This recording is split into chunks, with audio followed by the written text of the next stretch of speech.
Hi there, I'm the Declutter Homemaker. I love the kind of small shifts that make life feel easier, and the best part, they've actually made a difference in my own messy little hallway and kitchen. Wherever we live, whatever our routines, most of us just want the same thing: a home that feels calm, not like one more thing we have to manage.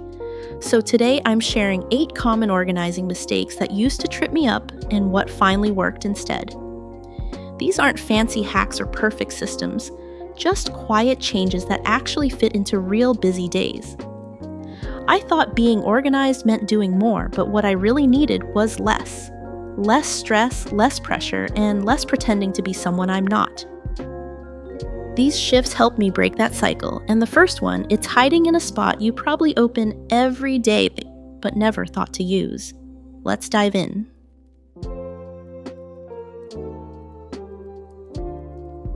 Let's start with something simple and totally overlooked: the back of a door. I didn't think much about it either, until I realized half my morning stress came from tiny things with no home. You know what I mean? The lint roller I always lose, the dog leash that ends up on the kitchen chair, the extra sponge that floats around under the sink like it's trying to escape. Then, one day I stuck a cheap little pocket organizer on the back of my coat closet door, and it was like instant relief. Now the gloves, umbrellas, sunscreen, and bug spray all live there. I don't have to dig through drawers or baskets. I just open the door and grab what I need. It's boring, but honestly, life-changing. This works in so many places. Inside a kitchen cabinet door for measuring spoons or pot lids. Behind the bathroom door for backup toilet paper or hair tools. On a bedroom door for scarves, hats, or even your kids' missing socks. It's not fancy. It's not aesthetic. But it's real. And it works. And sometimes that's all you need to feel just a little more in control. Oh, and if this kind of simple fix makes you breathe easier tomorrow, I'm sharing my go-to tricks for cleaning up fast without the drama. The kind of get-it-done habits I use when guests are on their way or I just need to feel better in my space. So don't miss it.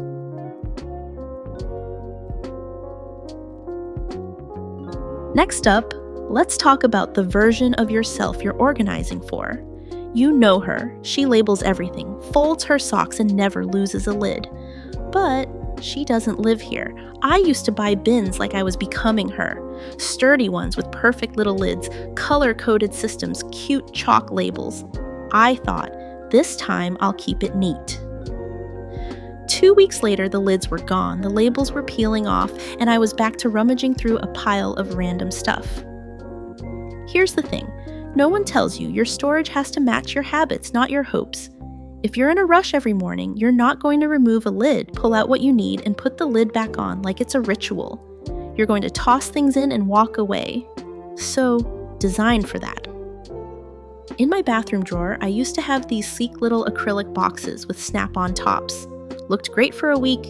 Now just open bins, no lids, no fuss. I can see everything, grab what I need, and move on. Same with my pantry. I stopped decanting dry goods into 6 different containers. Now I use clear bins I can pull out in seconds. No pouring, no matching lids, no maintenance. Because the more steps your system has, the less likely it is to survive a real Tuesday. And once I accepted that I don't need to be better, I just need systems that work better. Everything got easier.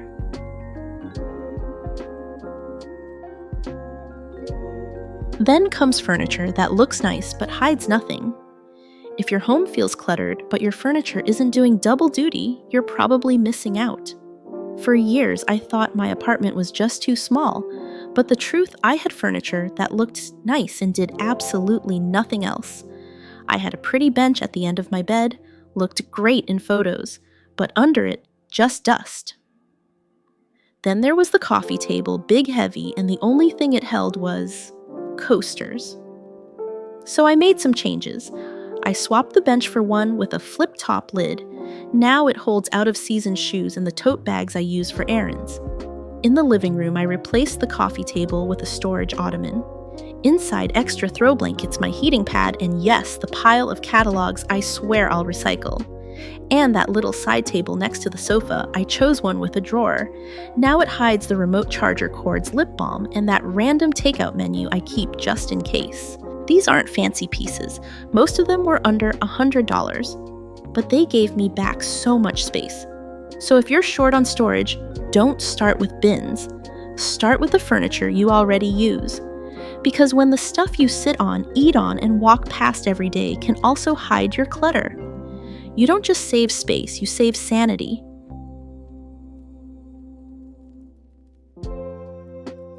After that check, under the bed, it's space you're probably wasting. Let's look under the bed, literally. For the longest time, I avoided storing anything under there. I thought it would make the room feel messy, or that I should let the energy flow like those design blogs say. But here's what actually happened. I ended up stuffing seasonal clothes into random corners of my closet. Extra bedding took over an entire shelf, and the winter boots sitting in a laundry basket behind the door. So I gave in and slid 3 low-profile bins under the bed. Now one holds winter sweaters, one has spare sheet sets, and the third, holiday decorations I only use once a year. No more digging through closets or stacking bins in the hallway. And if you're worried about aesthetics, get under bed bins with lids or zippered covers. They look tidy and no one sees them anyway. Some beds even come with built-in drawers or lift-up frames that give you easy access to the whole underside. If you're shopping for a new bed, that's a game changer. Because the truth is, if you're living in real space with real stuff, that empty space under the bed is too valuable to waste. Use it well, and suddenly your closet, your hallway, and even your brain feels clearer.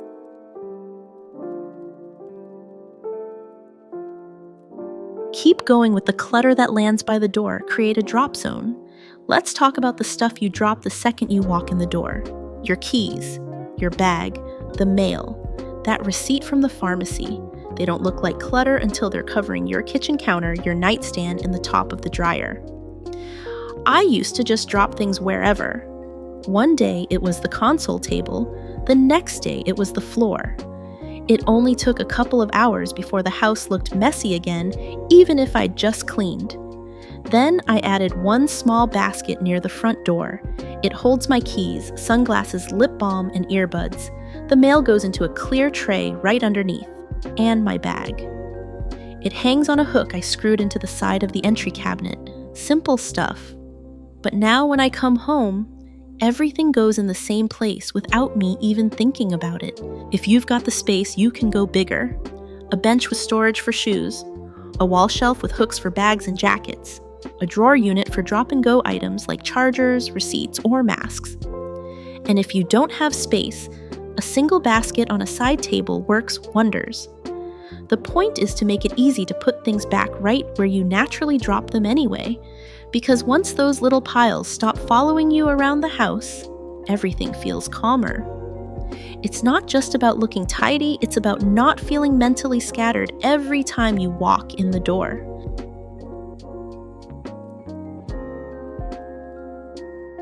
Tip 6 is simple, use your walls, vertical space matters. Let's look up, literally, because chances are you're not using your walls enough. For a long time, I focused only on eye-level storage. Drawers, shelves, cabinets, all the usual spots. But the problem was I had things I rarely used and nowhere to put them. So they'd float on top of the dresser, behind the couch, shoved in bags in the hallway closet. Then one day I stared at this awkward gap between the top of my kitchen cabinets and the ceiling and realized I could fit a lot of stuff up there. Now I keep my big soup pot up high, the one I use maybe twice a year for Thanksgiving. There's a bin for party supplies, one for bulk paper towels, one for the waffle maker I pretend I'll use more often. I labeled them and slid them onto the top shelf, out of the way but still reachable with a stool. Same thing in the living room. I installed 2 floating shelves above the couch. One holds extra candles and photo boxes, the other holds board games in plain black boxes that don't look messy. No extra floor space taken, just extra breathing room. Because here's the truth, if you're only organizing from the ground up, you're missing out on a whole layer of space that could be working for you. Think tall bookshelves, over-the-door racks, Wall hooks, stackable units. If it goes up, it takes the pressure off everything below. And the less crowded your eye-level surfaces feel, the lighter your whole home starts to feel too.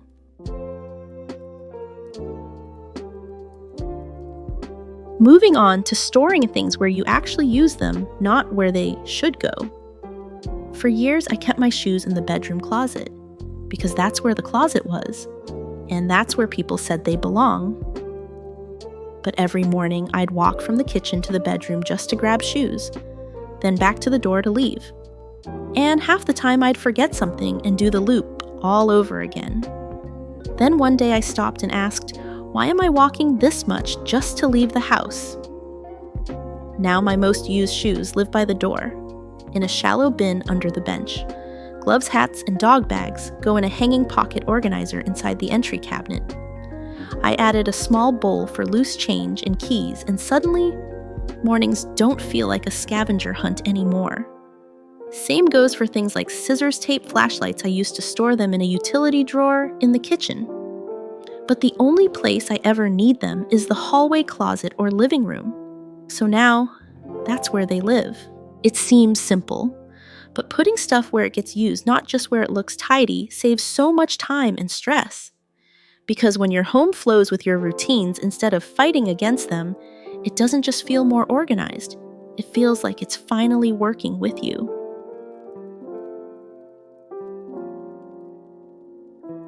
And finally, let's talk about open shelves, the dream and the danger. I used to love the idea of open shelving. You see it on Pinterest, rows of clean, color-coordinated bins, stacks of folded towels, beautifully arranged pantry jars. So I copied it. For exactly 3 days, it looked amazing. Then life happened. The towels weren't folded the same way. The jars ran low. Someone shoved a bag of chips where the quinoa was supposed to go. And just like that, the shelf turned into visual noise, one more mess in a line of messes. Here's what I've learned. Open storage is not bad, but it should be for the pretty stuff, not the stuff you're trying to hide. A shelf with books, a plant, maybe a pretty bowl. Lovely. But your power cords, backup soap bottles, and that weird flashlight you've had since college, those need a door, a drawer, a basket with a lid. I still have open shelves, but now I treat them like decor. Everything else, I give it a place to hide. Because when you stop feeling like you have to display every item in your house, it's amazing how much calmer your space and your brain starts to feel.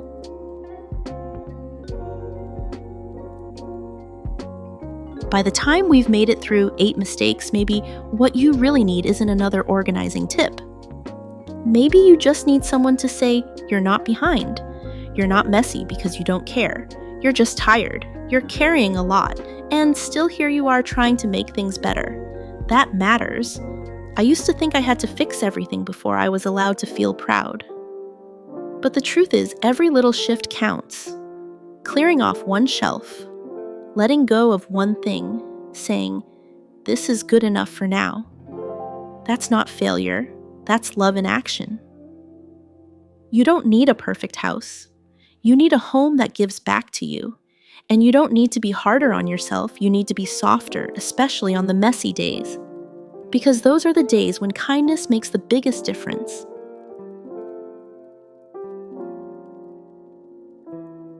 So if your home hasn't felt peaceful lately, maybe it's not about doing more. Maybe it's just about doing things a little differently. You don't need to become a new person. You just need systems that work for the real you, the tired you, the rushed you, the you who deserves a space that doesn't fight back. Start with just one shift, the back of a door, a bin under the bed, a basket by the front door. Because those small, quiet changes, they're the ones that stick.